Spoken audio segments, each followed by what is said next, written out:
Unfortunately, after improving for several weeks, we've seen a very significant rise in cases in Bolton. Bolton is now up to 120 cases per 100,000 of population, the highest case rate in the country, and I'm publishing the data behind the decisions that we've taken.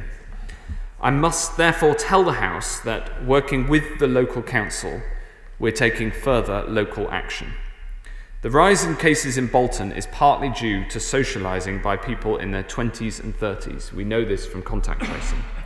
And through our contact tracing system, we've identified a number of pubs at which the virus has spread significantly.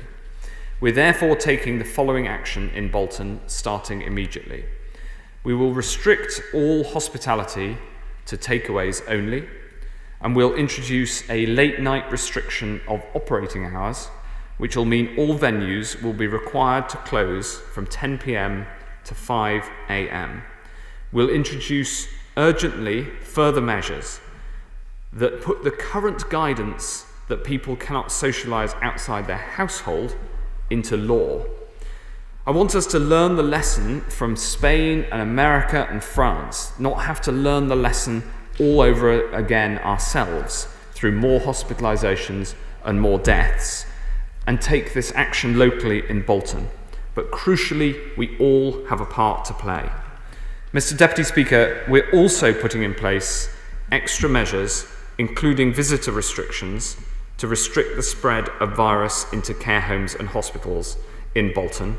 And I want to thank the leadership of Bolton Council, who are doing an outstanding job in very difficult circumstances. And I want to thank colleagues who represent Bolton in this House with whom I've discussed these measures. And I want to say this directly to everybody living in Bolton. I know how anxious this can be, and I know the impact that these measures will have. We're asking you to take a step back at a time when we all just want to get on with our lives and what we love and back to normal. But we need to take this crucial step to keep the virus at bay. Because as we've seen elsewhere, if we act early and control the virus, then we